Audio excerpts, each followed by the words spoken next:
Hello guys, welcome back again sa ating YouTube channel no, The Action Man. Una sa lahat, mega love shoutout po sa lahat ng mga kakampeng at sa mga hindi man mga kakampeng. Kung interesado ka sa bidyong ito, patapusin mo na hanggang dulo at huwag nyo lang kalimutan na i-like at i-share ang ating video para malaman naman ng ilan sa ating mga kababayan na nagtutulog-tulugan sa katotohanan. So muli naman nagbabalik ang nag-iisa nyong host na si The Action Man para magbigay ng komentaryo at reaction sa mga mainit ng issue ng bayan. So ito ho mga ka-action, mga kakamping no, may gusto lang po ako na i-share sa inyo. Nung nakaraang last week po mga ka-action, may gin-share po tayo o may binigyan po tayo ng komentaryo na kung saan nga po may isang witness ni Kibuloy ho mga ka-action na kung saan ini-interview po siya ng isang host ng SMNI na kung saan nga po siya ay isang influencer at ang kanyang YouTube channel ay si Guillermina ano ba yon? Basta Guillermina Barido ba yon? Barido ba yon? Basta ito po siya ay nagsasabi nga po sa nasabing interview na ito si Ma'am Arlene Stone ho mga ka-action ay pinauwi daw ni First Lady Liza Araneta dito sa Pilipinas at ang lahat daw ng mga expenses ay si Araneta daw ang sumagot. Di ba? Same tao po ito mga ka-action ha.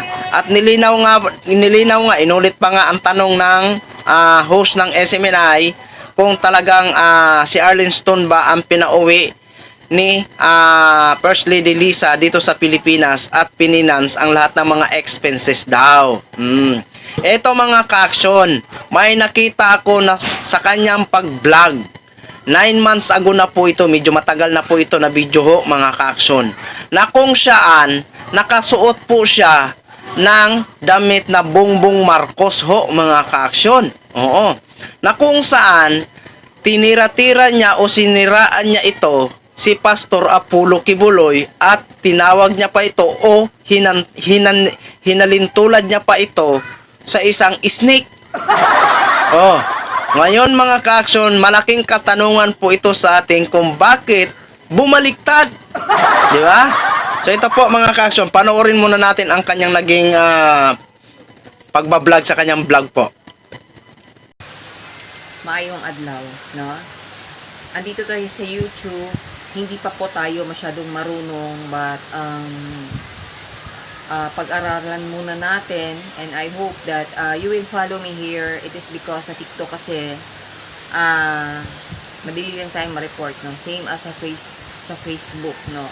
I hope that somebody could help me also sa Facebook. And ito ay protektahan ko si President Marcos and the First Lady Liza Marcos, okay? Wag na natin i-touch kung ano yung nakaraan. What was the importance is kung ano ngayon, okay? As I've said, no, kaming mga ordinaryong Pilipino, pagod na kami sa mga impeach na yan, which is, ang pinaka main reasons lang yan is vested interest. Okay? Because, you know, katulad ngayon, no, sa EDCA, sino ba ang nangampanya and, as I've heard, nag-finance pa para mag-against sa EDCA? Wala nang iba, kundi si Pastor Apollo Kibuloy. Alam niyo kung bakit? Dahil yan sa kaso niya sa US, okay? Alam mo, hindi naman pwedeng ibaliwala yan eh. Lalo na kung merong mga biktima. Okay? Pero ngayon, ang nangyayari, para sa kanyang personal interest, no, na mamayad siya, natural, sa kanya yung SMNI, okay? As you see, taga-SMNI ngayon ang nasa likod, no, ng pag-against, no, or pagkampanya against EDCA. Diba? Itong tao na to, no, siya yung tao na ihahantulad ko siya sa isang ahas, no? Hindi siya pwedeng alagaan because the snakes is always been as snakes at ang nature ng snakes is mangangagat talaga. And that is pastor really is. Okay? Hindi na kasi nakakatuwa, no? Lalo na pati si Attorney Lisa Marcos is sinisiraan rin nila. Sabi ko nga, no, kaming mga Pilipino, mga ordinary na Pilipino, pagod na kami sa impeach na yan. And we want to protect the president because of his equality and wala siyang discriminations of color. And we will fight for him. Dagan salamat.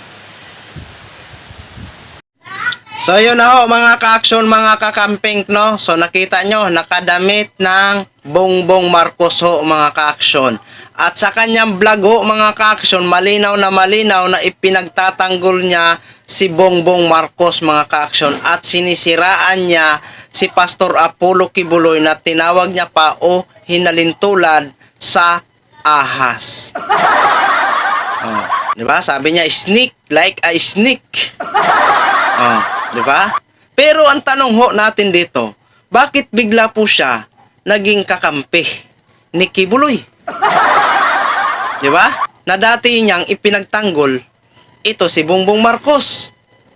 Sa bagay kasi, ang binanggit niya sa kanyang latest interview niya sa isang host ng SMNI, si First Lady lang daw ang nagpauwi kan Arlington dito sa Pilipinas at nagfinance ng mga expenses, 'di ba? Pero ang tanong po natin dito, ang malaking katanungan kasi natin dito, 'di ba siniraan niya si Kibuloy at ipinagtatanggol niya si Bongbong Marcos? Hindi ba ito alam ng SMNI na dating binibirada niya si Kibuloy? 'Di ba? 'Di ba? Malaking katanungan ho mga ka-action. Tapos bigla siyang naging kakampi ni Kibuloy. 'Di ba?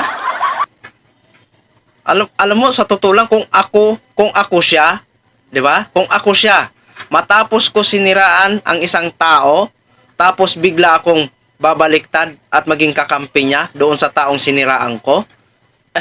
Parang sinabi ko na rin na wala akong delikadesa. 'Di ba? Parang napakawalang hiya ko naman. Matapos ko na siniraan ang taong ito, tapos bigla akong kakampi dito sa kanya. Di ba? Ito yung sinasabi natin na wala talagang ka-or-itch. Di ba? O kayo mga ka-action, ano ang mga nasa isipan nyo? Ngayon na napanood nyo po itong video na kung saan siniraan niya pala ito si Pastor Apollo Kibuloy. Tapos ngayon, biglang naging kakampi ni Kibuloy. Di ba?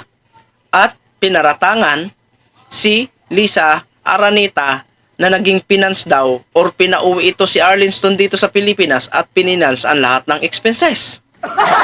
Oh, kayo na ang bahala maghusga ho mga ka-action. Gin-share ko lang po sa inyo para makuha ko naman ang inyong mga side comment about dito ho mga ka-action. So yun lang po mga ka-action, no? Maraming salamat po sa ating mga viewers Luzon, Visayas at Mindanao all over the world. Ako po ang inyong lingkod si The Action Man. Good evening everyone. Beautiful.